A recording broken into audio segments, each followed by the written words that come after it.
Vous le savez, le Rendez-vous Tech est entièrement financé par ses auditeurs. Aujourd'hui, je voudrais remercier tout particulièrement Thierry Biet, Fred Auguise, Guillaume, Oli Wowou, Xavier Derzko, Guirec Corbel et Léo PNG. Merci à vous tous et à tous ceux qui choisissent d'aller sur Patreon pour soutenir cette émission qu'ils apprécient. Bonjour à tous et bienvenue sur le Rendez-vous Tech, l'émission qui explore et qui vous résume de manière compréhensible toute l'actualité tech, internet et gadgets.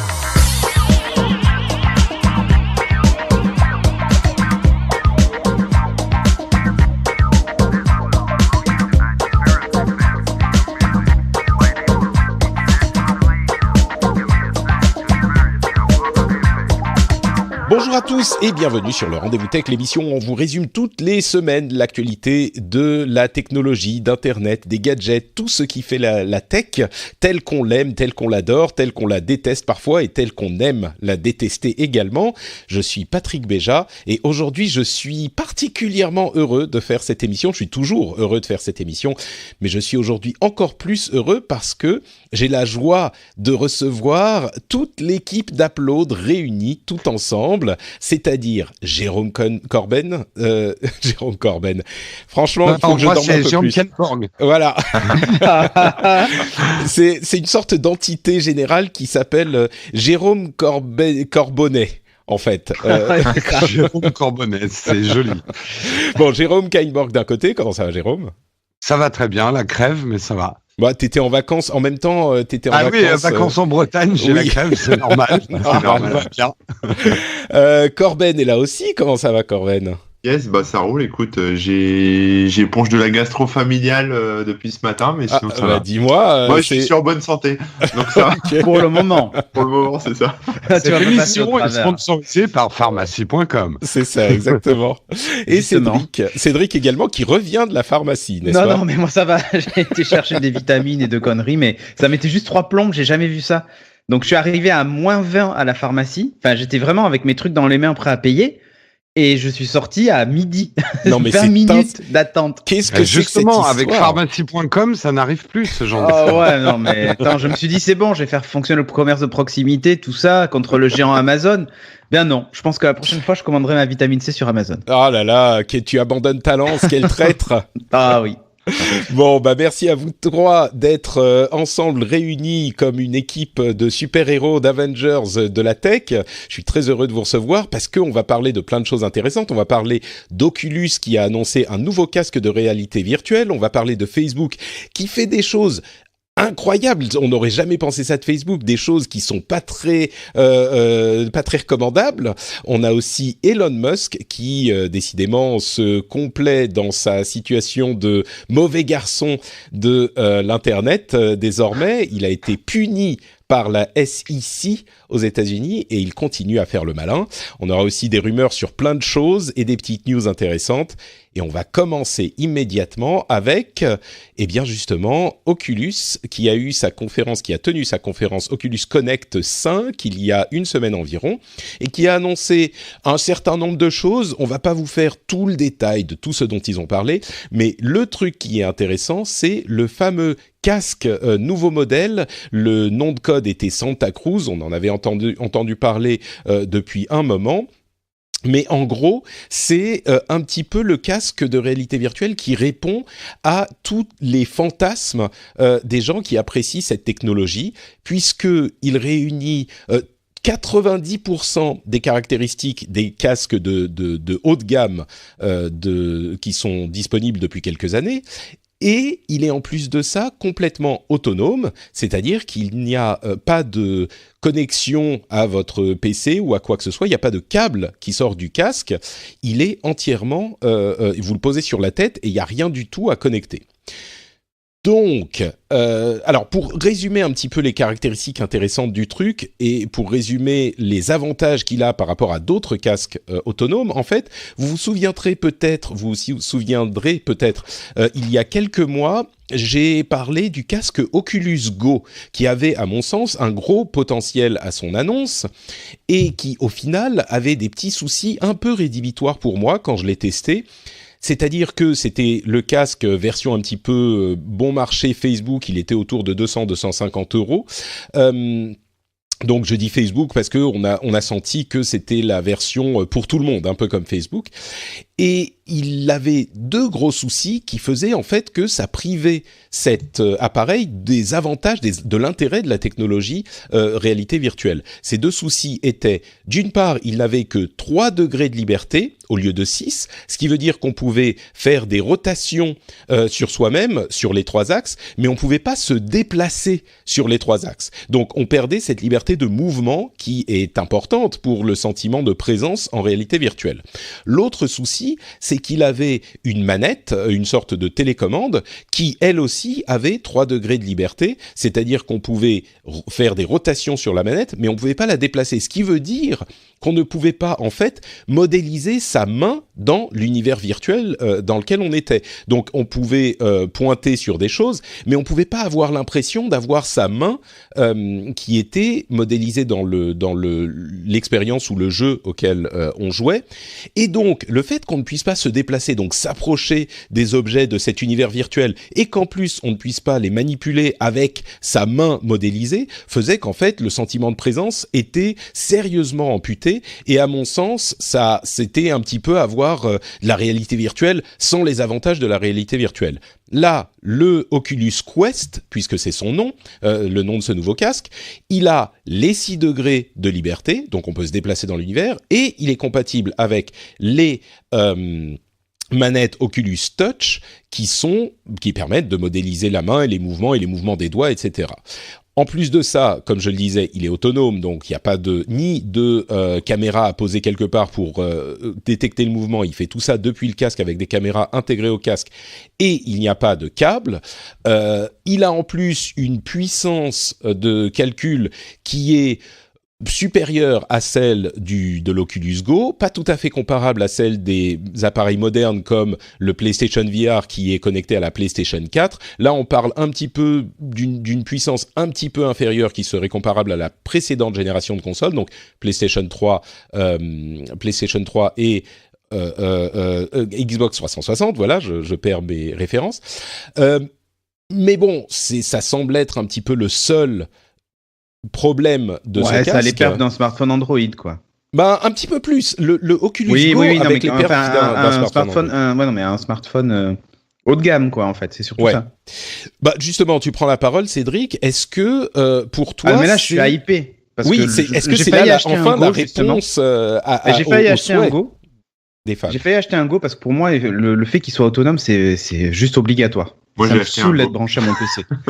J'ai failli le faire. Ouais, moi je l'ai fait aussi. Mais quand t'as entendu ce que j'en pensais, tu t'es dit, ah bah non, en fait, Patrick est une autorité en la matière. Après.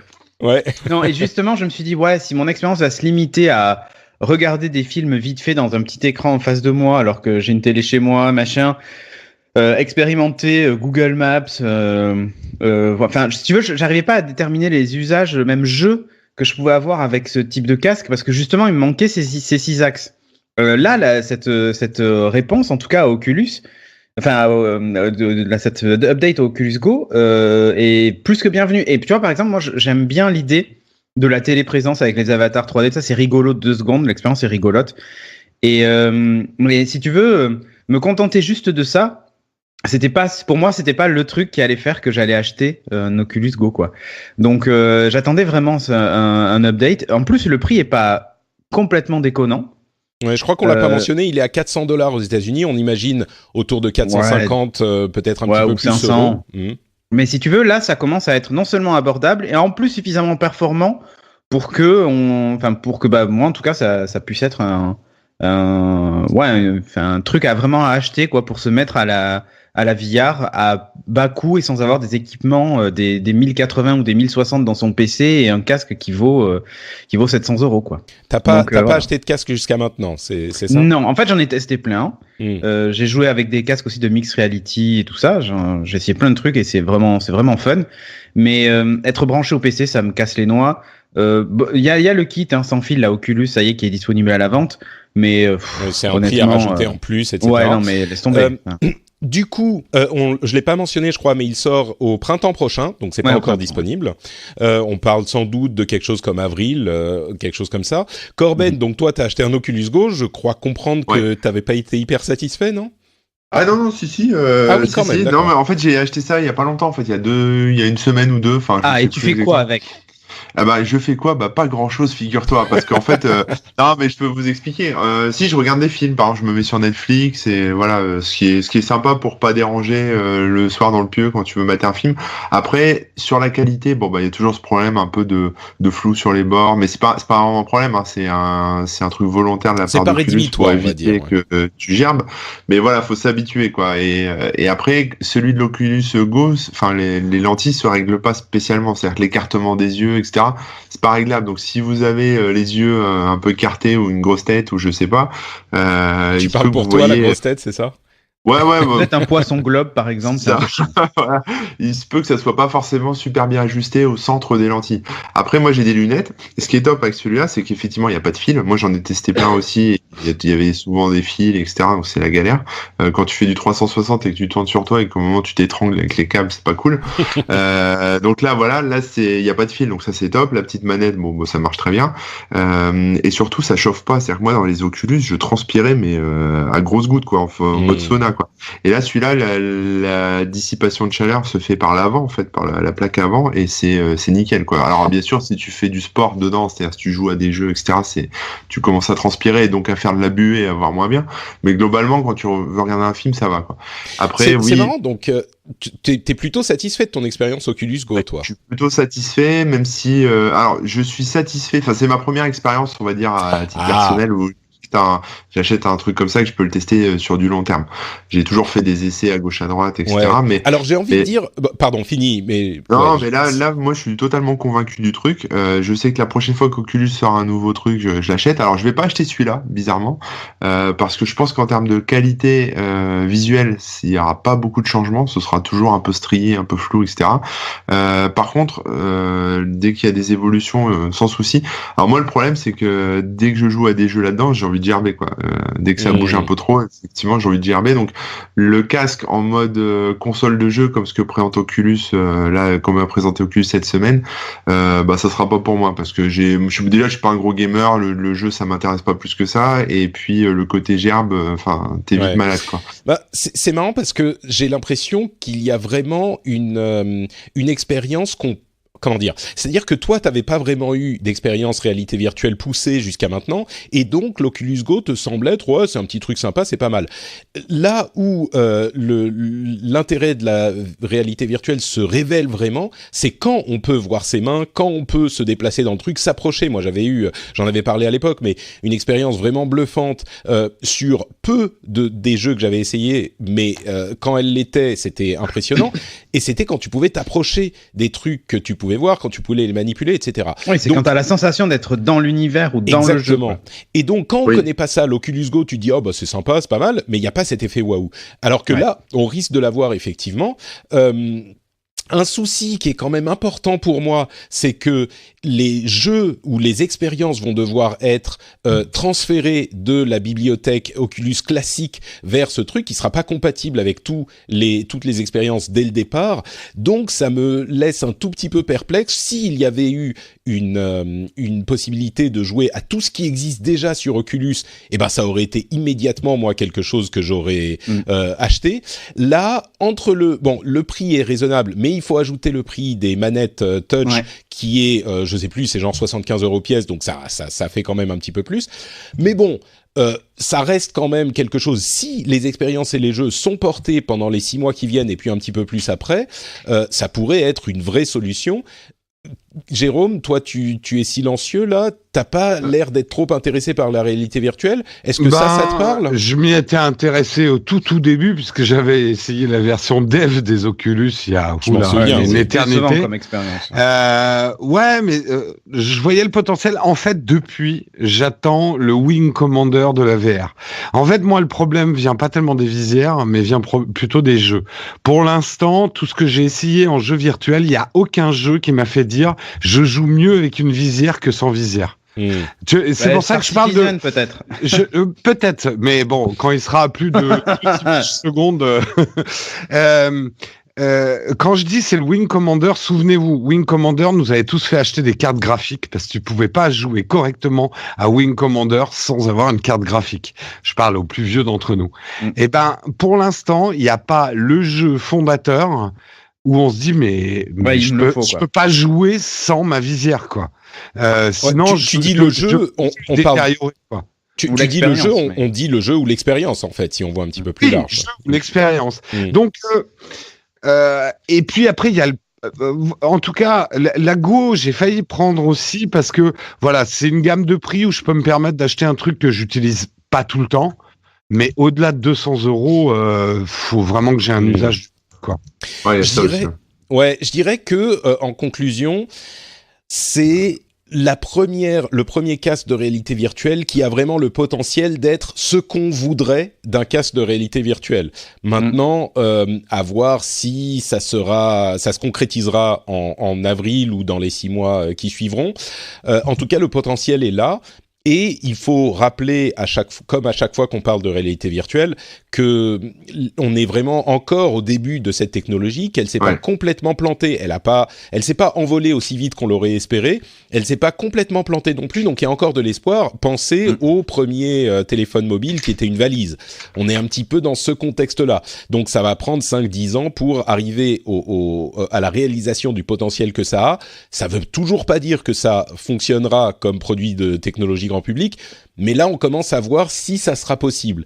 Et je pense que c'est la première version de cet appareil potentiellement satisfaisant. Donc peut-être même que celle-ci ne suffira pas et qu'il faudra attendre encore un petit peu, mais on commence à envisager ce que c'est vraiment, quoi. Ouais. Parlons un petit peu de Facebook, qui a eu encore des soucis. Bon, il y a 2 milliards d'utilisateurs et c'est évidemment une société tentaculaire, donc il y a des soucis tous les jours presque avec Facebook, mais au-delà des comptes hackés qui ont été hackés avec une technique vraiment compliquée que je vais pas détailler ici, et c'est pas vraiment, même ce sujet, j'ai pas vraiment envie d'en parler parce qu'il y a des hacks tout le temps, plus ou moins graves. Là, ça touchait 50 millions de comptes dans le monde. Sur 2 milliards, ça fait pas beaucoup, mais bon, 50 millions, c'est quand même un gros chiffre. Ah oui, tu y as eu droit, d'accord. Donc, j'ai eu droit, je me suis fait déloguer d'absolument de partout. Et après, le lendemain, j'ai eu un message qui me disait qu'il y avait eu un souci. Et il me disait, pas besoin de changer votre mot de passe, hein, nous avons réglé le problème, machin, mais voilà. Oui, bah parce que t'as dû te reloguer, oui, effectivement. Tu l'as changé quand même, dis-nous, mais... Oui. Oui, bah oui. Bizarrement, oui. De fait, c'était pas vraiment la méthode du hack ne nécessitait pas un changement de mot de passe parce qu'ils obtenaient un token en regardant la page en tant que... Enfin, c'était hyper compliqué. Mais bref. Le truc sur lequel je veux m'attarder un petit peu plus, c'est un autre sujet qui a terni la réputation pourtant brillante de Facebook. On s'est rendu compte, enfin des chercheurs se sont rendus compte que Facebook utilisait des données qu'il n'était pas censé utiliser dont on ne pensait pas qu'il les utilisait pour vous cibler pour la publicité. Ces données sont lesquelles ? D'une part, votre numéro de téléphone que vous donniez à Facebook pour ajouter de la sécurité à votre compte, c'est-à-dire pour mettre une authentification double facteur sur votre compte, vous pouviez donner votre numéro de téléphone, eh bien ils utilisaient ce numéro de téléphone pour vous cibler pour de la publicité. C'est problématique parce que c'est un morceau de données qu'on leur donne pour augmenter notre sécurité, pas pour se faire cibler. Et ils l'utilisent quand même pour se faire cibler. Ils disaient pas on va pas l'utiliser, mais enfin c'est quand même un truc auquel on s'attend pas forcément. Et l'autre aspect qu'ils utilisent, c'est les données qu'ils ont sur vous par vos amis, notamment votre numéro de téléphone, là encore. Si votre ami upload ou donne son carnet d'adresses pour savoir lesquels de ses amis sont sur Facebook, vous savez que toutes les apps du monde vous proposent de le faire, eh bien là, Facebook avait votre numéro de téléphone sans que vous ne l'ayez donné, et donc peut l'utiliser, d'ailleurs ils le font toujours, pour vous cibler.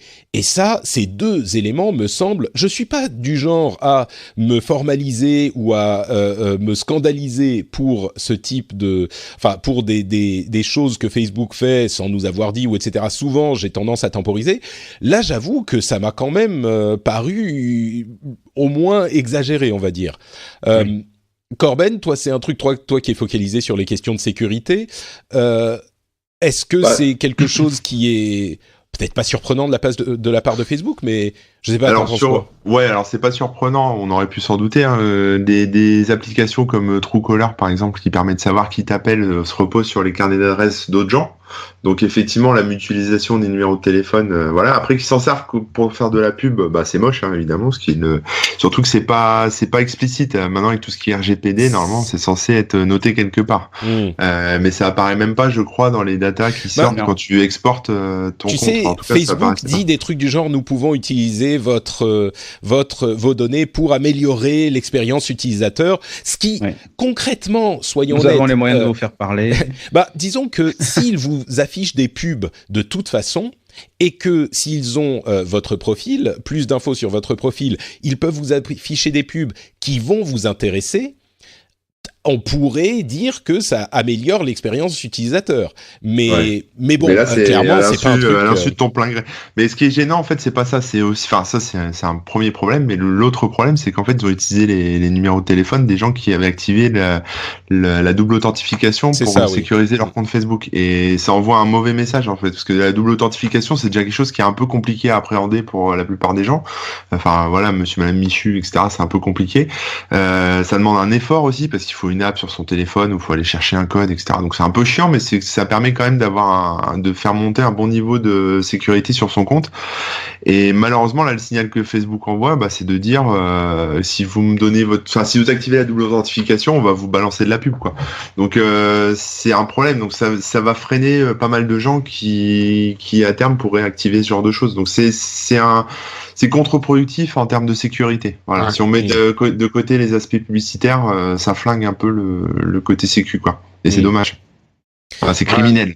Moi, je pense c'est vraiment là, comme toi, Patrick, je suis pas effarouché. Je sais à quoi m'attendre quand je suis sur Facebook. Je sais qu'ils m'offrent des services en échange de mon data. C'est à moi de faire gaffe à ce que je leur donne.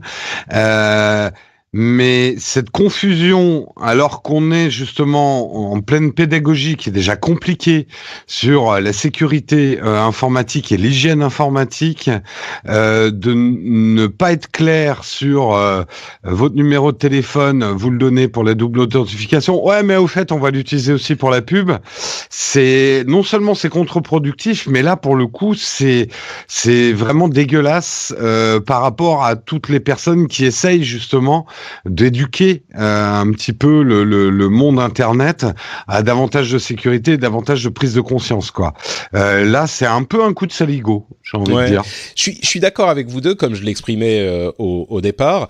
Je dirais, pour me faire encore une fois l'avocat du diable, que si l'intention est peu louable, ou le contraire de louable, critiquable, je crois que les effets vont pas être vraiment notables parce que qui que ce soit qui suit ce genre d'histoire, excepté dans le rendez-vous tech puisque vous êtes au courant de toute façon, mais qui que ce soit qui suit ce genre d'histoire utilise l'authentification double facteur de toute façon, je pense. Enfin, pas de toute façon, mais est au courant de ce dont il s'agit et ne va pas arrêter d'utiliser l'authentification double facteur à cause de cette histoire. Donc, l'un dans l'autre, alors, oui, c'est un petit peu... Je vais apporter une petite précision.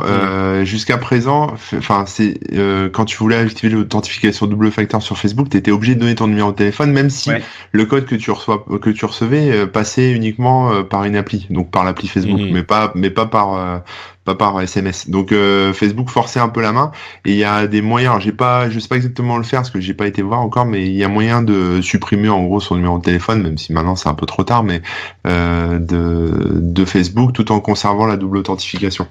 Voilà. Je crois que c'est là, je suis pas 100% sûr, mais je crois que c'est possible aujourd'hui. Oui, c'est possible aujourd'hui. Ah oui, c'est ça, oui, d'accord, ouais. Mais c'est nouveau, quoi. Enfin, Bon, donc voilà, c'est toujours bon à savoir, bon à savoir à quoi s'attendre avec Facebook, mais on se doute bien que moi je pense que ça n'aura pas énormément d'effet.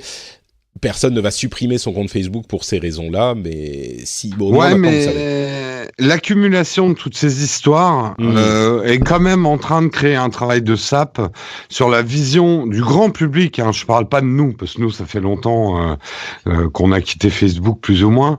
Mais le grand public commence à se dire... what the fuck, quoi. Bah, sais ma chérie, elle songe à supprimer son compte dans pas longtemps. Hein, elle songe, mais... Non, mais elle s'en sert pas. Enfin, elle m'a dit, je vais supprimer mon compte. Non, mais elle le fera, mais elle s'en sert pas et elle s'en fout. Enfin, voilà, c'est... Alors, ok, il y a ses amis, machin, mais ils communiquent autrement, tu vois, donc après... Ils sont sur Instagram, ce qui est aussi... Instagram et WhatsApp, surtout. WhatsApp, ça chauffe à fond la caisse, quoi. Ouais, mais, Facebook et Facebook, en fait, c'est ça. D'accord. Ouais, c'est ça. Ça s'appelle tomber de Karim en Scylla. Ouais, un petit peu. Bon, même si c'est aussi Facebook, c'est pas aussi... Bon, enfin, j'allais dire un truc, mais peut-être pas. Je le sache, par exemple. Ouais. Mais bon. Ouais, tu vois, c'est ça qui est marrant. Non, ils ont pas son numéro de téléphone via WhatsApp, t'inquiète. Bah, ils ont unifié.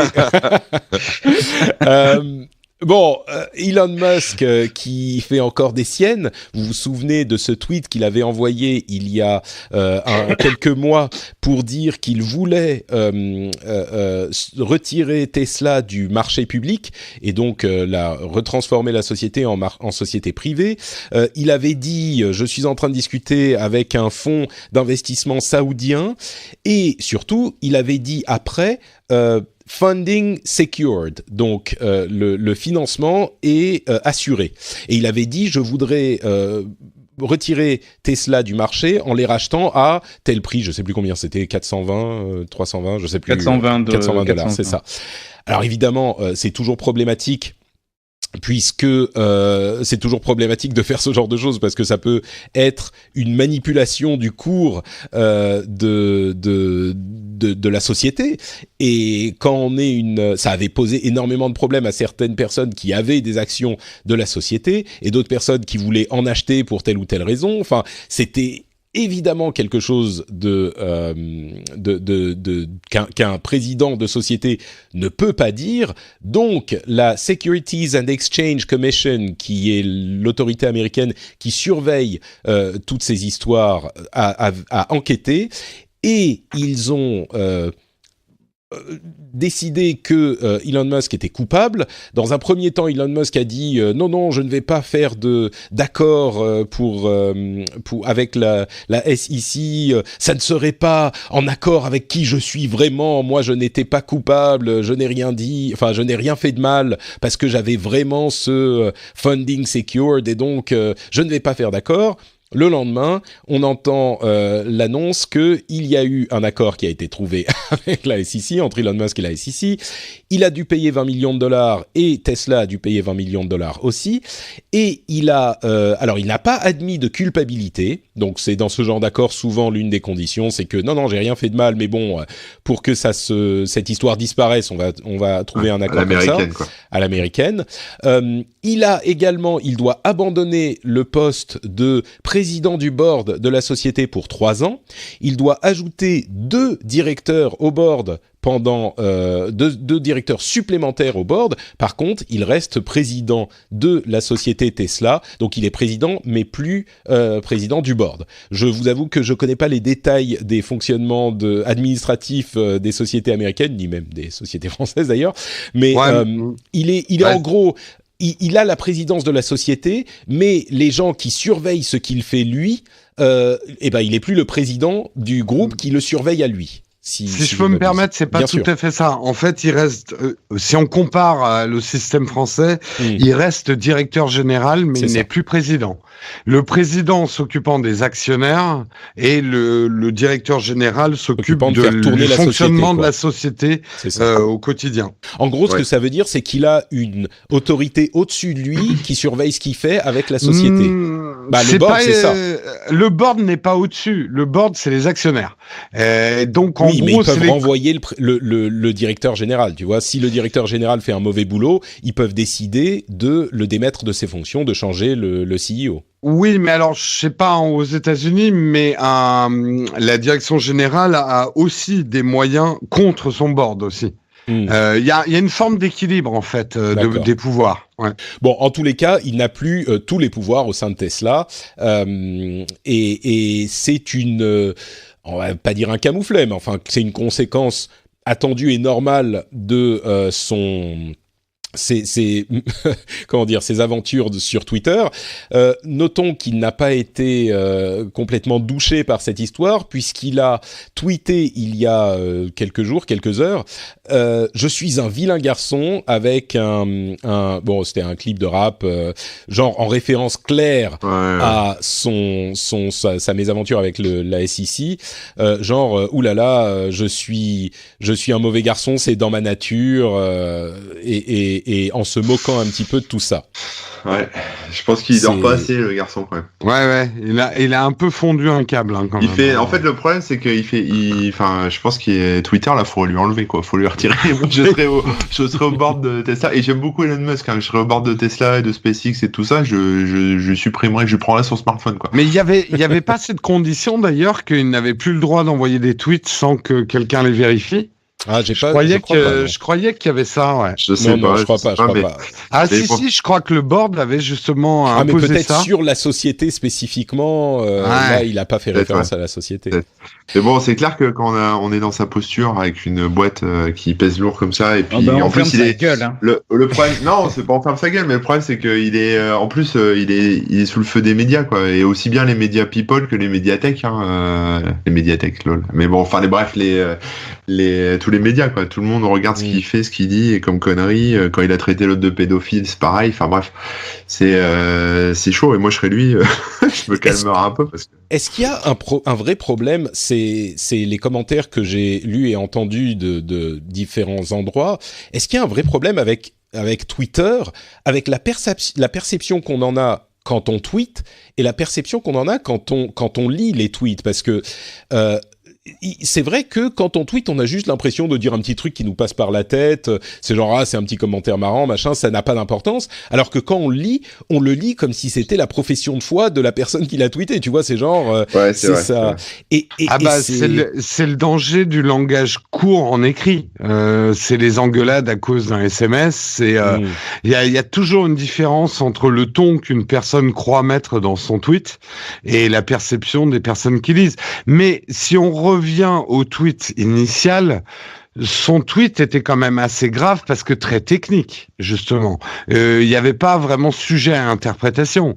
Il a dit que sa société allait devenir privée, enfin le financement de sa société allait devenir privé, et qu'il avait assuré le financement de ça. Et il a donné le prix de l'action à laquelle ils allaient racheter les actions.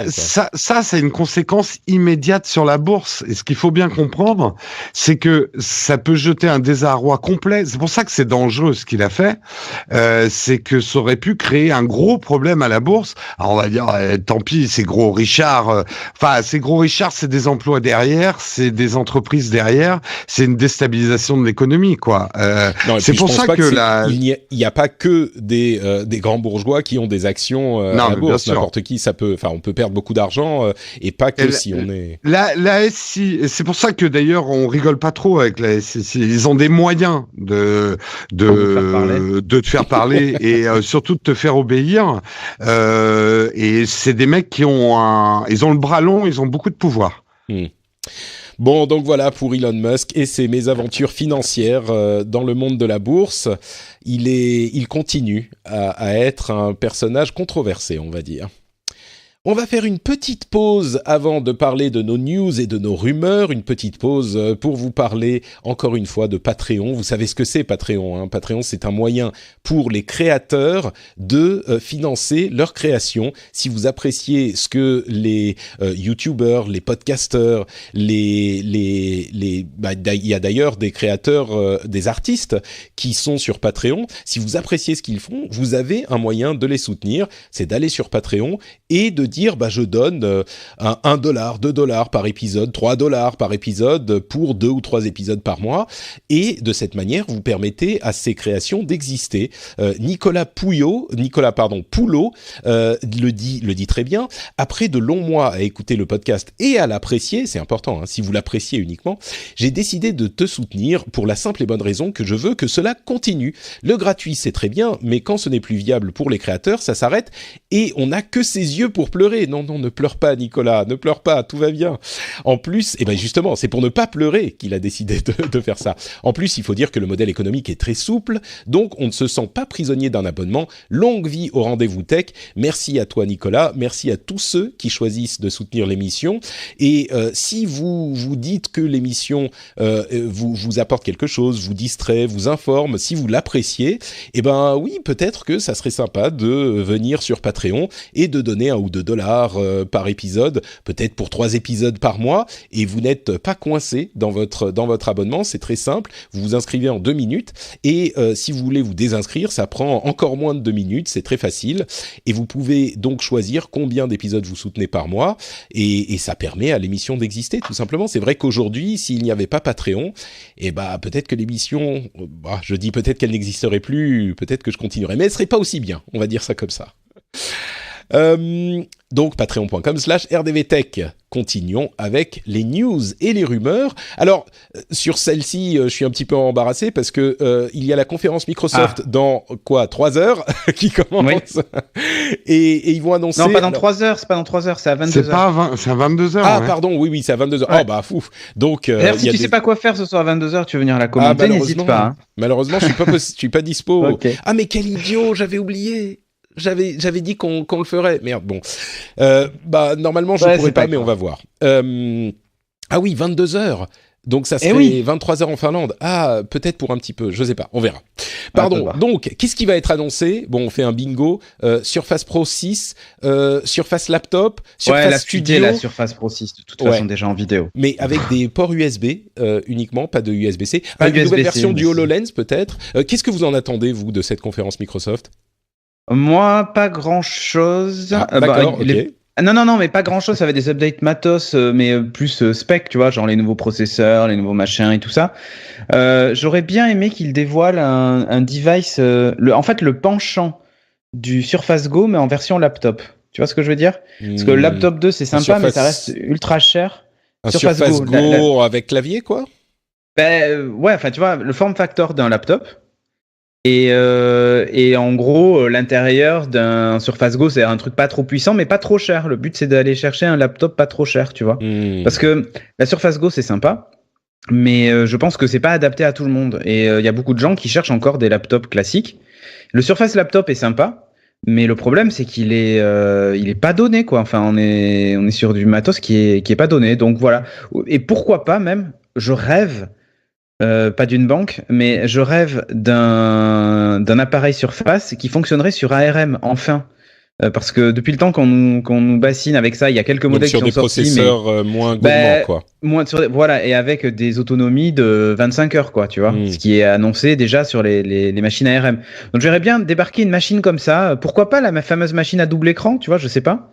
Oula, oui, non, ça je pense pas. Non, mais je pense pas pour ce soir. Mais ce que je veux dire, mais tu vois, je pense que l'informatique de demain, l'autonomie en tout cas, va être un des facteurs clés. Et quand tu as un ordinateur portable qui est à 25 heures d'autonomie, ça change les usages, très sincèrement. Donc, je sais pas. J'attends moi ça. Après, pour le reste, un update de HoloLens, j'aimerais bien qu'il sorte une nouvelle version, ça pourrait être cool.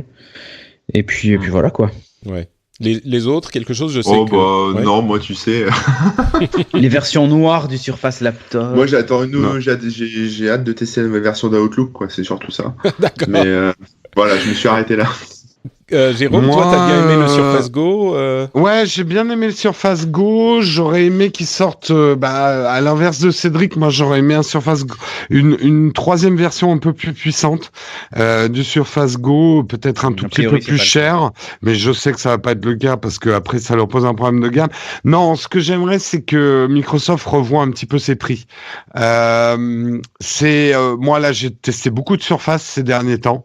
C'est des super bons produits qui mériteraient d'être beaucoup plus dans les mains des gens. Mais c'est trop cher. Je le dis. C'est trop cher. Et le deuxième problème est, voilà, puisqu'on en est dans les rêves, en fait, moi, j'analyse souvent les surfaces en disant qu'au niveau hardware, ils sont vraiment arrivés à quelque chose de bien. Le principal problème des surfaces aujourd'hui, c'est Windows. C'est un peu provoque, mais s'ils pouvaient adapter un petit peu plus Windows aux surfaces, que ça marche un peu mieux en mode tablette, en mode touch, ça marche. mais on est Mais ça pourrait mieux marcher. hyper loin d'un iPad. C'est pas ce qu'on leur demande, hein, d'ailleurs, c'est pas fait pour être des tablettes, mais ils pourraient optimiser un petit peu plus Windows pour les surfaces, quoi. Ouais, faut être technicien de surface pour utiliser les surfaces. C'est ça. Faut être très techos. Ah, ce Corben, un vrai renard des surfaces qui sont sur la moindre vanne. J'aime bien glisser sur les... Une blague qui tombe pile surface. Oh, pas mal. Bon, on va avancer parce que là, ça devient trop difficile à contenir dans ma petite tête. Google a également un événement, pas demain, mais dans une semaine. Oui. Dans une semaine. Et il n'y a plus de secret. Hein. Oui, ça y est, c'est terminé. On sait tout ce qu'ils vont annoncer. Il va y avoir un nouveau Pixel, bon, téléphone, ça on savait déjà, mais un nouvel ordinateur. Pixel Slate aussi, une tablette aussi. La tablette possiblement. Et le Chromecast version 3 a déjà été vendu par Best Buy. C'est aux États-Unis une boutique qui a mis en vente la nouvelle version du Chromecast. Alors elle a pas l'air d'avoir grand chose de plus ou de différent, elle est un petit peu physiquement différente, mais bon, la personne qui l'a acheté ne peut pas l'utiliser. Oui, on dit qu'elle est moche, hein, physiquement différente, c'est un euphémisme ça. Et donc il ne peut pas l'utiliser parce qu'il faut une mise à jour de Google Home qui sera mise à jour sans doute au moment de la conférence. Mais donc voilà, pas grand chose de surprenant de ce côté-là non plus. Je sais pas si vous voulez ajouter quelque chose. Il y a du Bluetooth quand même a priori dedans qui permettrait de faire du stream direct sans avoir à se connecter via le réseau Wi-Fi sur lequel est connectée la Chromecast. Ouais, donc on peut la trimballer avec soi et donc on se ouais, c'est ça. Pour les gens qui s'en servent au boulot par exemple, qui montent qui utilisent ça sur des projecteurs sans fil ou ce genre de trucs. Il y a des Apple TV dans les salles de réunion, machin et tout, mais c'est vrai que le Chromecast était un peu chiant pour ça. Donc ça réglerait ce souci-là. Donc voilà. Lenovo serait en passe d'annoncer son téléphone pliable. Alors c'est un tweet à moitié leak, mais à moitié pas vraiment parce que Lenovo a retweeté dessus. On l'avait déjà vu ce truc. Mais c'est un téléphone. On l'avait déjà vu. Moi, je l'avais pas vu. Ouais, on l'avait déjà vu dans une conf l'année dernière. En fait, c'était un prototype de téléphone qui devenait bracelet. D'accord. Mais il se fermait pas entièrement, tu vois, ça laisse un petit espace, c'est genre un bracelet pas trop serré, quoi, tu vois. Ouais, alors c'est et tu vois que c'est à peu près la même chose. Et je pense que c'est exactement le même proto, sauf qu'ils ont dû avancer techniquement dessus, mais c'est la même chose, quoi. Le seul intérêt d'avoir un smartphone qui se plie dans ce sens, c'est d'en faire un bracelet, une montre, hein, c'est tout. Alors pour que les gens comprennent, c'est une cata ce truc. Hein. C'est pas un téléphone qui se plie genre en deux, mais qui a une sorte de charnière, un petit peu comme celle du Surface. Comment il s'appelle ce Surface. C'est pas le Surface Book ou peut-être le premier Surface Book. C'est sur Facebook, oui. Ouais, c'est ça, le tout premier, qui avait une charnière. On voit quand on le plie, on voit encore au milieu. Et là, c'est un petit peu ça. Ça se plie en fait à 5 ou 6 endroits différents, et donc ça fait une sorte de, je sais pas bien comment le décrire. Ça fait un bracelet en fait. Mais c'est ça. Apple l'a déjà fait avec l'iPhone 6S. Hein. Ouais, le bang. Mais tu tapes Lenovo bracelet phone dans Google et t'as les photos du proto précédent. C'est une version un petit peu améliorée de ça. Bon, c'est pas vraiment le téléphone pliable. Ils sont en train de surfer sur la hype de Samsung et d'autres. C'était le 10 juin 2016 même. Ouh là là, d'accord. Donc voilà la date. Ils ont pas vraiment amélioré le truc parce que là c'est vraiment pas un téléphone pliable, quoi. Je l'ai mis sur Skype, comme ça tu vas voir, et ça ressemble énormément à ça. Ouais, d'accord. Bah écoute, voilà pour celui-là. Corben, t'avais pas l'air très impressionné non plus. Non, mais en fait, c'est au niveau de l'usage, quoi. Qu'est-ce que ça va donner? Enfin, tu vois, je l'ai vu le truc qui se plie. Bon, bah ouais, ok. Il est un petit peu plus beau que le prototype, mais bon, c'est vraiment pas incroyable, quoi. Quoi d'autre ce matin, quelqu'un m'a donné quand même un bon usage. Ça permet de faire des photos dans les coins.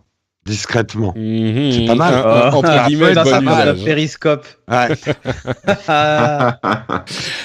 Corben, est-ce que tu as suivi cette histoire de Tim Berners-Lee qui veut qui a un projet qui est en open source et avec une société pour gérer le projet, qui est un moyen de décentraliser les données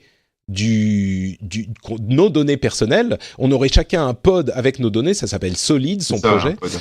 On a un pod avec nos données et on peut décider à qui on les distribue, pour quel usage, mais on les garde chez nous. C'est ça le Voilà, projet? c'est ça. J'en sais pas plus que toi. Effectivement, c'est ce qui a été présenté. Et l'idée, c'est, enfin voilà, ce qu'il explique, c'est que Internet, en gros, est mal fichu parce que on met nos données X fois partout chez tous les providers et effectivement, ça se fait pirater, ça se fait exploiter à des fins publicitaires, etc. Et là, l'idée, c'est de décentraliser la donnée en créant des pods, alors qui marchent. Enfin, tu pourrais héberger ton propre pod.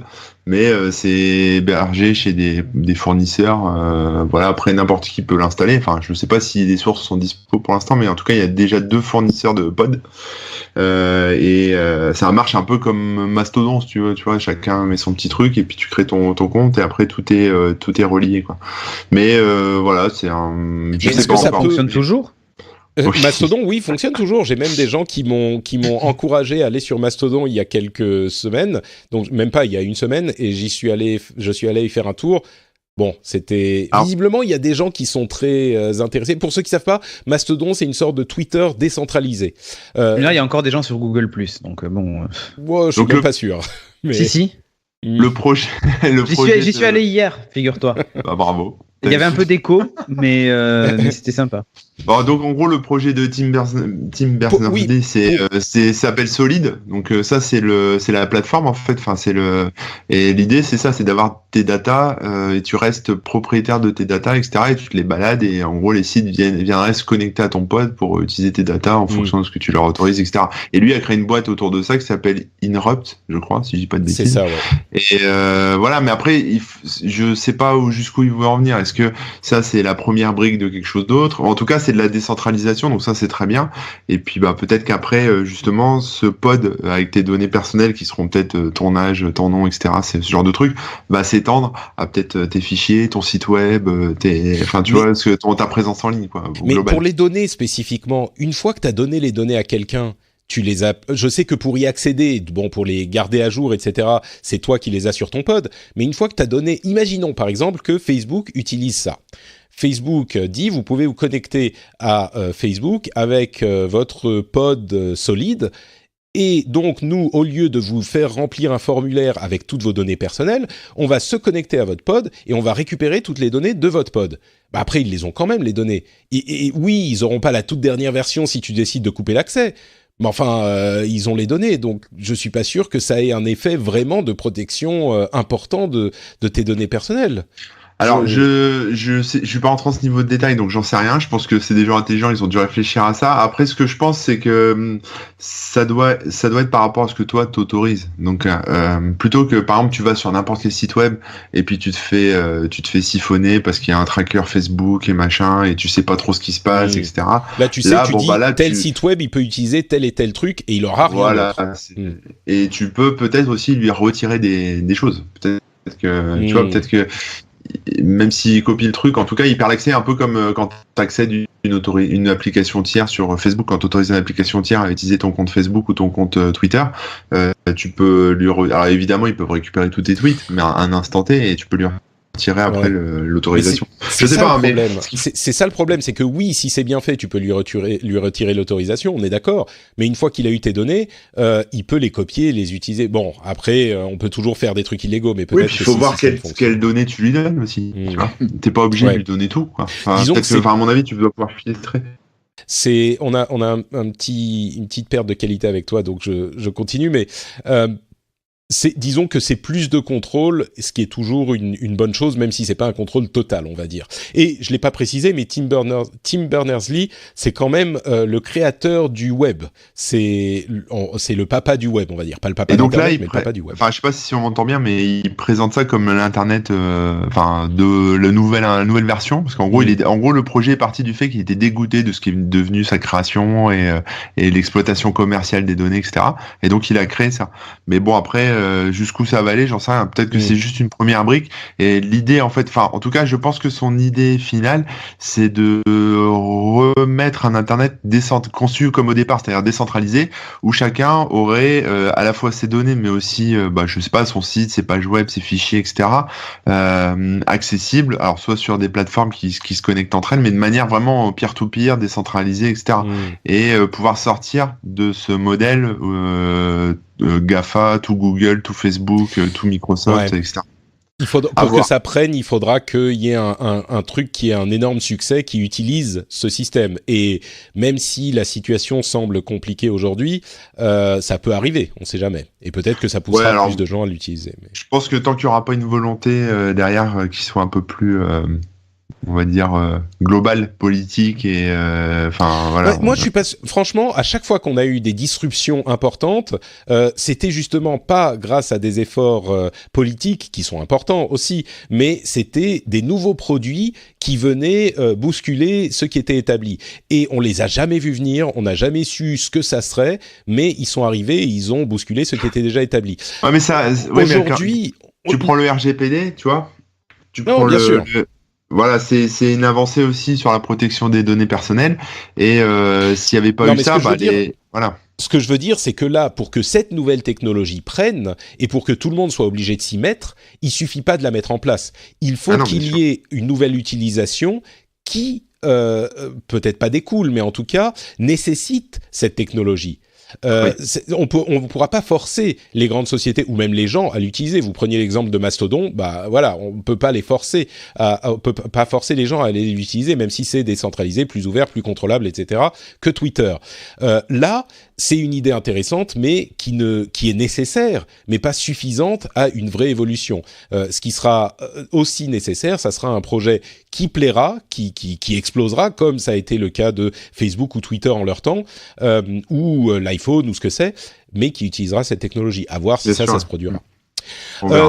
Google a présenté son projet Stream. Projet Stream, c'est un service de jeu en streaming qui va être utilisé avec le nouveau jeu d'Ubisoft Assassin's Creed Odyssey pendant quelques mois. Et en fait, vous pourrez streamer le jeu dans votre navigateur Chrome. Ça me fait penser à ce dont on parlait il y a presque 10 ans maintenant avec Yann. Les anciens s'en souviendront, et le streaming de jeux vidéo. Je lui fais un petit clin d'œil à Yann. Mais donc là, la technologie s'invite. Ce matin, des gens se souvenaient encore de votre débat. Je crois que il a marqué. Hein. C'est ça le rendez-vous tech en fait. Rendez-vous tech, c'est que on parle de trucs et sur le moment on se dit ah ouais ils sont marrants, mais 10 ans plus tard on s'en souvient encore parce qu'on était, on avait les bons arguments et les bons. Les gens ont retenu que toi tu penses. Pensais que le cloud gaming ça marcherait jamais. Alors j'ai rectifié la vérité parce que moi j'étais là. C'est Yann Allais qui pense ça marcherait jamais. Oui, décidément ma connexion internet doit pas marcher non plus parce que tu coupes un petit peu aussi. Mais c'est Yann Allais qui disait que ça marcherait pas et moi qui arguais du fait que technologiquement c'était possible mais que c'était l'offre commerciale qui était compliquée. Et là, on semble arriver en plus des évolutions technologiques à des offres commerciales qui pourraient être intéressantes de plus en plus. Bon, ça aura pris 10 ans et pas 2 ou 3 ans comme je le pensais peut-être. Mais donc on pourra jouer à des jeux dans son navigateur Chrome grâce à cette technologie de streaming de jeux vidéo. C'est une utilisation évidemment intéressante. Ça va pas concurrencer un peu Shadow ? Oui et non, parce que Shadow, moi j'ai interviewé récemment. En fait, ils attendent qu'une chose, c'est que Google et Microsoft s'y mettent pour dépenser les sommes qu'il faut en marketing pour que les gens comprennent qu'on peut jouer sur le cloud. C'est des sommes que n'ont pas Shadow et la puissance de frappe que n'a pas Shadow. Après, charge à eux, soit de se revendre, soit de rester dans la course en proposant un produit qui est meilleur. Et Shadow est un produit quand même assez différent dans le sens où c'est un PC que tu as sur le cloud complet. Tu peux faire du jeu avec parce qu'il est équipé pour jouer, mais si tu as envie de faire autre chose avec ton PC, tu peux faire autre chose. Là, c'est que jouer à des jeux, la solution de Google. Avouons que ça semble être l'utilisation principale, puisque le jeu est l'utilisation qui demande le plus de ressources. Ouais, et après, une nuance aussi, c'est que quand tu utilises ton compte Steam ou ce genre de choses sur Shadow, enfin, les jeux ne sont pas compris dans l'abonnement Shadow. C'est-à-dire que tu achètes tes jeux pour ton compte à toi et tout ça, et si un jour tu décides de quitter l'abonnement Shadow pour acheter un PC, tu retrouves quand même tes jeux dans ta base Steam. Là, on parle sans doute de choses où, comme avec le Microsoft Game Pass, c'est du Netflix de jeux, j'arrête mon abonnement, j'ai plus mes jeux. Donc, Ce qui a des avantages aussi et des inconvénients. Ce qui a aussi des avantages et des inconvénients, mais Et là où ils risquent d'avoir un avantage sur Shadow PC, c'est que Shadow PC, ils ont un nombre de problèmes à résoudre. Comme les gens, c'est des PC qui peuvent faire ce qu'ils veulent dessus, certains font n'importe quoi. Là, ça sera une plateforme un peu unifiée où on laissera pas les joueurs traficoter leur le jeu et basta. Chose, quoi. Ouais. Amazon a annoncé qu'ils allaient ouvrir... Corben, tu nous as dit que tu devais partir avant peut-être la fin, donc je te donne l'occasion de t'éclipser maintenant. D'accord, c'est super. Écoutez, bonne continuation, et puis à bientôt les gars. J'étais ravi de refaire ça avec vous. C'était très sympa, merci d'avoir été là. Nous assistons à une éclipse de Corben aux lunettes. Sur la pointe des pieds. Voilà. Ciao. Amazon donc a annoncé l'ouverture d'un nouveau magasin, le Amazon 4-Star, qui va vendre un magasin physique à New York, qui va vendre des objets Amazon notés 4 étoiles et plus, et une sélection de nouveaux produits, et qui en plus les vendra moins cher aux membres Amazon Premium. Alors, c'est une idée un petit peu étrange, mais finalement, est-ce que c'est pas juste un moyen de recruter des membres pour le premium ? Est-ce qu'ils vont pas faire de l'argent vraiment avec une boutique physique ? Ou est-ce que je me trompe ? Est-ce que c'est le début encore un moyen pour Amazon de s'immiscer dans le monde de la grande distribution en physique ? Tu te trompes, Patrick. En fait, nous sommes dans l'ère de ce qu'on appelle le phygital. C'est horrible, mais c'est un terme de retail. Tu as encore été, je suis désolé, t'as encore été coupé. Est-ce que tu peux répéter ? Ça doit venir de chez moi. Hein. Ouais, le terme c'est phygital. En fait, c'est le mélange du physique et du digital dans le monde du retail. C'est une grosse tendance et c'est une tendance très très lourde. C'est-à-dire qu'en fait, ce qu'il faut comprendre, c'est que les acheteurs de demain et même d'aujourd'hui, en fait, ils s'en foutent complètement d'où ils achètent. Et les lignes se brouillent. Les gens ne font plus vraiment la différence. Quand ils vont en boutique, ils veulent le produit tout de suite avec un maximum de choix. Et si on leur dit, non, on n'a pas ce modèle, mais commandez-le sur Internet, alors qu'ils sont dans la boutique, ça leur pose pas de problème. Ça leur pose pas de problème de commander, d'aller chercher dans la boutique s'ils le veulent le jour même.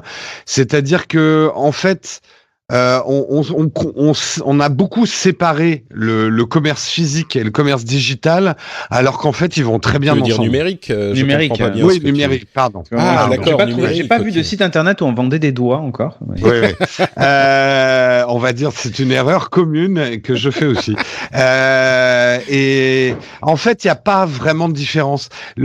Et aujourd'hui, les grandes marques de retail et Amazon en tête, parce qu'il amène tout le retail avec lui en ce moment. Le retail, c'est tout ce qui est distribution. C'est que la grande tendance, c'est qu'on se concentre plutôt sur ce qu'on appelle les tunnels d'achat, le comportement des consommateurs face à l'achat, sans vraiment se préoccuper d'où ça se passe. Que ça soit en magasin ou sur un site ou ailleurs ou dans des boutiques éphémères. Exactement. Et donc, tu penses que c'est pas juste une petite expérience de marketing, en fait ? Une chose, même quand les lunettes virtuelles seront super au point et tout, il y a une chose que les boutiques font toujours mieux qu'un site internet, c'est le showrooming, c'est de pouvoir regarder les objets, les tester, les toucher, et surtout avoir des idées aussi d'achat. Le gros problème aujourd'hui d'un site comme internet, d'ailleurs, ils vont lancer une nouvelle version. Comme Amazon, tu veux dire ?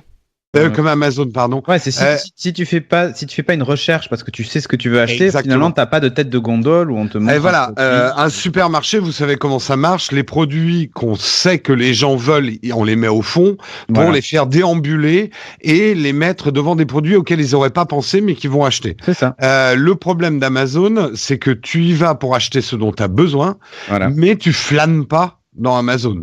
Il faut vraiment être maso, quoi. Non, des fois tu vas sur les ventes flash, les machins par thématique et tout, mais il y a pas le produit qui va te donner l'idée de. Et surtout, il y a pas le plaisir. Moi, je suis un énorme consommateur numérique. J'achète quasiment tout maintenant en ligne, et pourtant, on continue à faire des balades shopping où on n'achète rien, mais on continue à regarder des trucs, quoi. Pour les acheter ensuite sur Amazon. Exactement. Depuis son téléphone directement dans la boutique, pourquoi ensuite ? Mais je l'ai déjà fait. Et parlez-en dans les fringues, c'est courant. Maintenant, t'as plus le problème de il y a plus la taille en boutique. Il y a plus la taille, tu commandes, c'est bon, il y a pas de problème, quoi. Les iPhone 10S et les Apple Watch 4 sont désormais disponibles. Est-ce que, alors je sais que toi, Jérôme, tu as tout. J'ai même, tout le monde se fout de ma gueule parce que j'ai les 2 iPhones et les 2 Watch, chacune a une marque, chacun oui, je comprends bras. qu'on se foute un peu de toi. C'est vrai que toi, t'as acheté ou pas? Pas du tout. D'accord. Moi, je reste sur mon OnePlus 6 pour le moment. J'en suis très satisfait. Content. Tes impressions, oui, du voilà. coup, Jérôme, en quelques mots sur tous ces produits? Alors ouais, je vais aller vite. L'iPhone 10S, à moins d'être vraiment très porté sur la photo et la vidéo, c'est pas la peine de le prendre le 10S si vous avez le 10. Mais il y a des réelles différences. Oui. Il y a des réelles différences quand même au niveau de la caméra. J'en parlerai bientôt dans une vidéo parce que ça serait trop long à tout dire, mais il y a un énorme progrès de la part d'Apple et qui, à mon avis, prend quelques longueurs d'avance parce qu'il redoute le Pixel 3 sur des choses comme le traitement électronique de l'image. C'est très intéressant ce qu'ils font. Parfois un peu trop. Surtout le mode selfie. Hein. Voilà, parfois un petit peu trop. Tu te sens beau quand tu prends des selfies ou pas? Bah, en fait, ils ont un peu forcé sur ce qu'on appelle le denoiser. Ce qui est génial pour les photos de paysages et tout, ils auraient pu le baisser un petit peu d'un ou deux crans pour la caméra de façade. Et c'est ce qui donne cette impression. Ouais, pour ceux qui savent pas, il y a des tweets et des sujets qui ont été faits. Voilà, Beautygate, pas à ce point-là, mais il semblerait que sur les. Ah mais si, c'est comme ça qu'ils l'ont appelé. Ça s'appelle thérapie. Ouais, alors c'est le Beautygate, mais c'est trop drôle. Alors ce que ça veut dire, c'est que les photos de visage, en fait, appliquent ce que Jérôme a mentionné, le denoiser, c'est-à-dire que ça va adoucir un petit peu la peau, ça va enlever quelques imperfections. Et donc les gens se sont rendus compte que ça se produisait et que les photos n'étaient pas aussi fidèles à la réalité qu'on pourrait l'espérer. Oui, ce qui veut absolument rien dire parce que ça n'existe pas une photo fidèle à la réalité. Mais mais pour Tinder, c'est vachement pratique. Non, en fait, c'est toujours, non, mais c'est assez sérieux, c'est que c'est toujours la façon de faire d'Apple qui craint. De faire les trucs sans le dire et sans laisser l'option de désactiver, c'est ça qui est agaçant, en fait. T'es en train de définir Apple, là, oui. Bah oui, mais c'est comme le Smart HDR qui est activé par défaut, mais à aucun endroit quand tu prends les photos, on t'indique qu'il y a du HDR, le HDR activé. Il faut aller le chercher dans des paramètres planqués. Tu peux le désactiver quand même. Ouais, mais il faut aller le chercher. Enfin, surtout que tu vas prendre 1000 photos, tu vas te dire c'est bizarre, mes photos ont un rendu bizarre. Et en fait, c'est parce que le HDR est tout le temps actif en fait. Ouais. C'est pas écrit. Non, mais avant, il y avait une mention HDR et tu pouvais le désactiver depuis l'appareil photo. Là, il faut aller dans les paramètres de l'appareil photo, mais en passant par le truc de réglage, quoi. Je trouve un peu nasbrock d'envoyer les paramètres au fin fond du téléphone. En fait, dans l'ancienne iOS, c'est que tu avais dû changer parce que si tu mettais HDR automatique, il te signalait rien non plus. Hein. Ouais, mais moi, j'ai pas mis HDR. Au tout début, il le signalait et tu pouvais le désactiver. Moi ça aussi, a changé il y a 1 ou 2 ans, ouais. Bon. Ah non, sur mon 10, je l'ai eu, ça aussi. En fait, je suis pas joue sûr. avec le paramètre HDR automatique. Ah, en fait. c'était le précédent. Je sais plus. Je crois que si tu désactives les live photos, il te met, je sais plus. Enfin, il y a un truc là qui est un petit peu. C'est encore facile. Et très rapidement sur l'Apple Watch, en fait, moi je l'appelle l'Apple Watch 2 parce que c'est franchement pour le coup il y a une vraie évolution. La 0, la 1, la 2, la 3 n'étaient que un peaufinage d'un prototype qui était le 0 jusqu'à comprendre ce que les gens attendaient d'une Apple Watch. Et là il y a vraiment, même si ça se compte en des petits millimètres, mais il y a eu un vrai travail de redesign et on a vraiment pour le coup l'impression d'avoir une nouvelle Apple Watch, ce que j'avais pas du tout eu entre la 1 et la 3 quoi. J'avoue que ne serait-ce que l'écran qui va jusqu'au bord et au bord arrondi, au lieu d'avoir un écran au milieu de la montre avec les bords carrés, esthétiquement c'est quand même beaucoup plus agréable quoi. Est-ce que tu as remarqué un truc qui est absolument génial, Patrick? C'est que ça accroche beaucoup moins tes manches. Et ça peut paraître con, mais les vieilles watches accrochaient vachement dans les manches de blouson et tout, comme une grosse montre, tu vois. Et celle-là, elle glisse bien mieux dans les manches. Et ça peut paraître con, mais c'est des petites frictions toute la journée qui font que tu l'acceptes beaucoup plus, en fait. Je crois que le DD de la fistinière aussi à noter. Ah oui, beaucoup plus sympathique. Ils sont contents. Bon, je Ça vais vous accroche laisser la beaucoup moins. paternité de ces commentaires et on va avancer vers quoi d'autre. Alors, il y a une Freebox C'est V7 la qui va arriver bientôt. Pardon? Non, rien, non, je sais, il fallait pas. D'accord. Bon, écoutez, c'est effectivement la connexion ne semble pas être idéale, donc on va écourter. Ça, La Freebox V7 devrait arriver bientôt et Free l'annonce comme révolutionnaire avec des fonctionnalités que personne d'autre ne fait. Alors ça peut faire rire parce que la qualité du réseau de Free est un petit peu limite souvent, voire au-delà de limite, mais il faut pas oublier que Free est quand même le catalyse par lequel est passée une énorme quantité de révolution, j'ose le dire, de l'industrie du télécom, et pas que au niveau du prix. Il y a eu énormément de choses et la première Freebox faisait beaucoup de choses intéressantes. Il y a le site nosdéputés.fr qui est un résultat intéressant de l'open data. L'open data qui est donc le principe de livrer à qui veut s'en servir des données diverses, qui a été mise en place de plus en plus par le gouvernement, permet d'avoir un site comme nosdéputés.fr, qui est un site qui recense l'activité des députés de manière à ce qu'elle soit facile à suivre. C'est très bien organisé, il y a énormément de choses, de détails sur l'activité de tous les députés du gouvernement. Donc, enfin pas du gouvernement, mais des députés du Parlement. Donc, si vous êtes intéressé par ce genre de choses ou si vous avez besoin d'informations au moment de voter, je vous encourage à aller faire un tour sur nosdéputés.fr.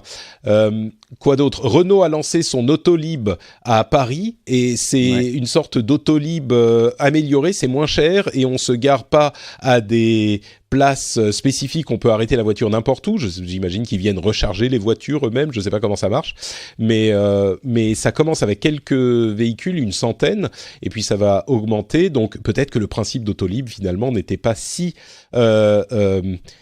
problématique que ça. Si Renault réussit à le faire marcher, ça pourrait être intéressant également. Un commentaire sur l'un de ces trois sujets avant qu'on conclue ? Écoute, la Freebox V7, j'attends de voir. Comme tu dis, ils sont à l'origine d'énormément de révolutions, plus que tarifaires d'ailleurs, dans les télécoms de manière générale. La Freebox Révolution était sympathique, c'était la première à intégrer un NAS et tout un tas de choses. Ils ont toujours fait des trucs qui étaient ultra geek et tout ça, enfin ultra geek, qui parlaient beaucoup aux geeks. Et là, il y a pas mal de rumeurs sur le fait qu'il y ait même l'agrégation 4G dans la Freebox, voilà, pour les zones qui sont pas couvertes en fibre, d'utiliser la 4G et la ligne ADSL et de faire de l'agrégation de connexion et ce genre de choses. Donc moi je trouve que j'en attends beaucoup en tout cas de la V7 et je pense que Free nous surprendra et je verrai bien Free aller dans ce sens-là, dans l'ajout de choses sur la partie domotique et tout, mais c'est un peu chiant en fait honnêtement, parce que je conseillerais jamais aux gens de s'équiper en domotique en se basant sur la box d'un opérateur. Par contre, le truc intéressant, ça va être au niveau du salon et de l'expérience multimédia, où là, effectivement, si votre opérateur sort une box à mettre sous la télévision qui est pas mal et qui propose, parce qu'il y a eu un partenariat avec un fabricant d'enceintes connu, pour lancer éventuellement une barre de son ou des choses comme ça qui pourraient accompagner la box, pourquoi pas. Après, dites-vous juste que quand vous résilierez, vous rendrez tout le matos audio qui vous aura été prêté.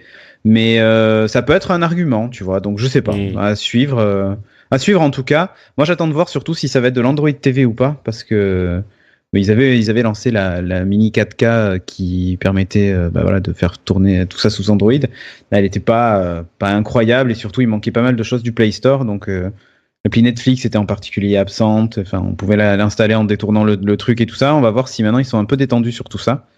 Et si c'est un peu plus ouvert, mais voilà, je les attends sur ça, moi, surtout. D'accord. Intéressant, effectivement. Jérôme, un truc à ajouter avant qu'on se sépare ? J'aimerais bien que l'autolib marche parce que là, on commence à voir la prolifération des Des trottinettes ouais. électriques dans Paris et ça va vite devenir un problème. Hein. C'est vrai? On a quand même des rues à Paris qui datent du Moyen Âge bien étroit. Ah ouais. Bah, tu parles en plus, les Français c'est latin et ils te laissent la trop. Non seulement ils la laissent n'importe où, mais ils vont un peu faire exprès de la laisser au milieu du trottoir pour faire chier les gens, quoi. Parce que nous, en fait, on a Lime qui vient de débarquer à Bordeaux. Ouais. Et justement, j'en ai vu une à côté de chez moi il y a pas longtemps. Je la trottinette posée au milieu du trottoir la semaine dernière, puisqu'ils ont débarqué la semaine dernière. C'était la semaine dernière, le jour même. J'en ai vu une trottinette posée là devant chez moi, mais au milieu du chemin, quoi. Comme tu dis. Mais c'est ça. Le gars était au milieu. Mais moi j'ai vu elle est là. Hein. Prenez-la si vous voulez. Mais elle est là. J'ai vu un mec, et quand on dit que c'est les jeunes qui sont incivils, là, pas du tout. Le mec, genre mon âge, donc jeune, mais moins jeune. On sent, il est arrivé à son rendez-vous. Il a lâché sa trottinette au milieu du trottoir et il est rentré dans l'immeuble, quoi. Le mec, bim. Même pas, tu vois, rangé contre le mur, quoi. Bon, je fais un peu vieux con en disant ça, mais ça va quand même être un problème parce que les trottoirs à Paris, il y a du monde et ça va vite devenir n'importe quoi. Et il y a déjà des Lime et des Birds qui ont volé dans la Seine. Hein. Et je pense que c'est pas que des vandales qui l'ont fait. Hein. Et d'ailleurs, vous avez essayé ou pas le service? Non, moi pas encore. Ok. Moi non plus. Mais le truc, c'est que ça pose vraiment... D'ailleurs, entre parenthèses, je crois que c'est Lime qui a dû quitter, c'était Manchester, la ville anglaise, parce que... San Francisco San Francisco, je savais pas. Mais la raison pour laquelle ils ont quitté Manchester, c'est qu'il y avait juste trop de vandalisme. En fait, c'est pas une super pub pour la ville, mais ils ont dit, mais on peut juste pas, c'est pas gérable. Il y a trop de vandalisme, donc on a carrément, ils sont partis de la ville. Et au-delà de ça, c'est quand même intéressant ce problème de trottinette. Il y a des gens qui disent, alors d'une part, c'est un petit peu le problème des vélos puissance 2, parce que les trottinettes, c'est par essence perçu comme un véhicule qui équivaut à une personne à pied, donc on veut aller sur les trottoirs. Oui, mais comme pour les vélos, tu peux pas rouler sur la route dans des villes qui sont pas équipées, qui sont pas prévues pour. Et Paris n'est certainement pas prévu pour. On a déjà des gros problèmes avec les vélos parce que les pistes de vélo, quand il n'y a pas un camion de livraison ou un bus qui te la bloque, et donc tu dois faire un détour par la route et tu risques ta vie toutes les 2 minutes. Déjà, soit quand il n'y a pas ça, il n'y a pas de piste de vélo tout court. Mais que fait Anne Hidalgo? Elle devait pas enlever toutes les voitures de Paris, là, bordel? Comme ça, il n'y aurait plus des trottinettes et des vélos. Il serait temps des trottinettes, des vélos et des autolibres. Enfin, des voitures Renault, ça serait très bien. Oui, on va encore se prendre des mails. Ouais, c'est ça. On sait qu'il y a des gens qui en ont besoin, mais en tout cas, ce qui est clair, c'est que oui, une ville comme Copenhague, tu peux mettre des vélos partout parce que c'est organisé pour. Paris, c'est plus compliqué. Il faudrait des refontes importantes. Et il faudrait Haussmann 2 raser quelques rues, élargir, et voilà quoi. Et avec les trottinettes, c'est le même problème. Mais il y a aussi des gens qui disent, oui, c'est vrai que c'est un problème, mais c'est une première étape et c'est un vrai mode de circulation valide, ces trottinettes. Attention, hein, qu'on ne me prenne pas la portée de mes propos. Je suis à 100% pour les transports alternatifs sur les courtes durées. Enfin, la trottinette électrique, c'est génial, mais quelqu'un qui a un vélo, il fait quand même l'effort de le garer.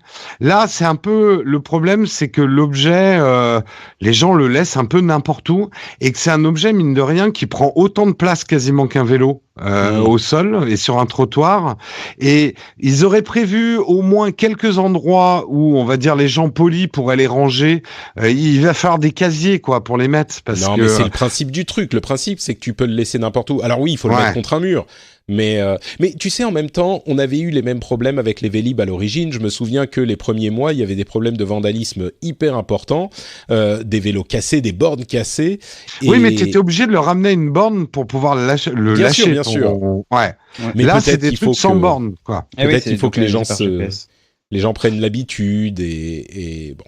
peut-être. Oui, Ouais. On l'a même pas mentionné, mais pour ceux qui savent pas, ces services de trottinette, en fait, c'est des services qui fonctionnent par app, comme tous les services du monde aujourd'hui, où ils repèrent la trottinette par GPS, c'est des trottinettes électriques. Donc, vous décidez, je loue telle trottinette, vous allez la récupérer, vous dites dans l'app que c'est vous l'appairez à la trottinette, enfin, vous confirmez, vous faites votre trajet en trottinette électrique, et puis quand vous êtes arrivé à votre destination, vous la laissez, on l'espère, pas juste posée sur le sol, mais contre un mur, et elle est disponible pour quelqu'un d'autre.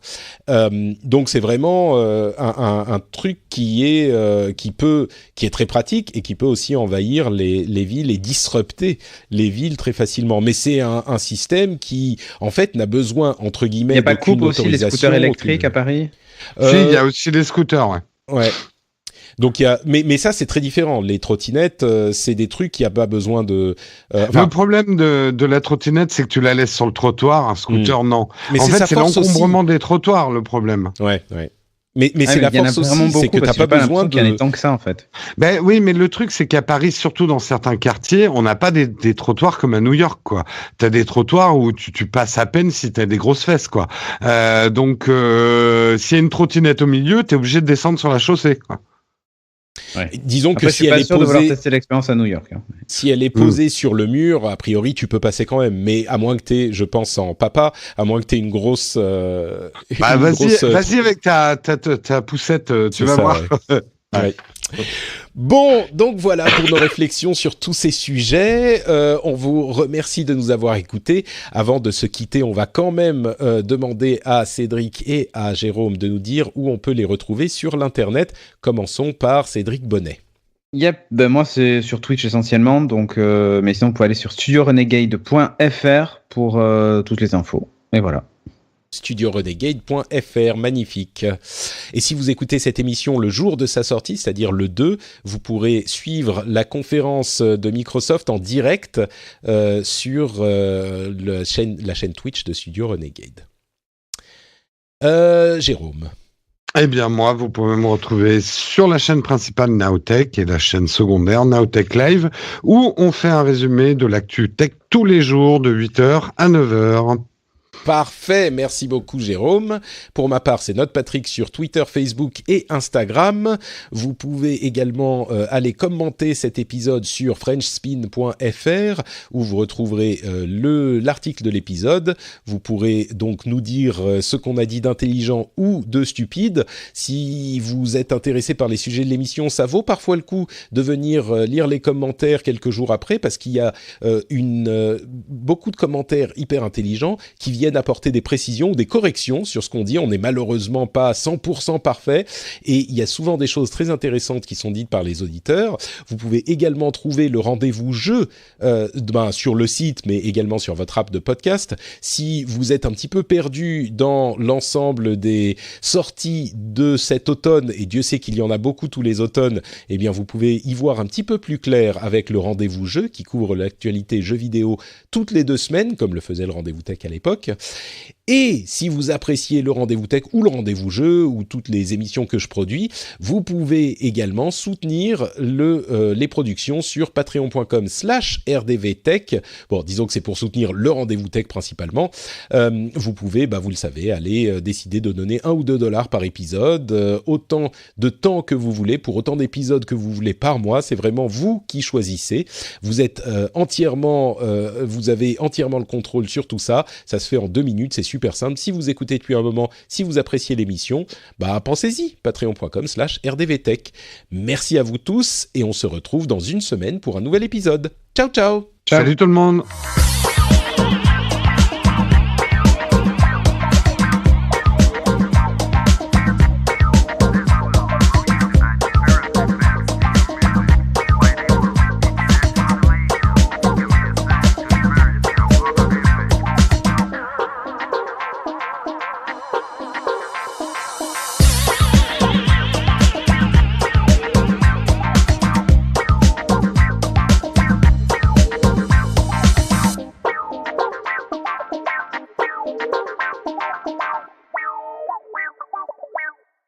Ah, j'ai oublié de dire corben.info et @corben sur Twitter, bien sûr.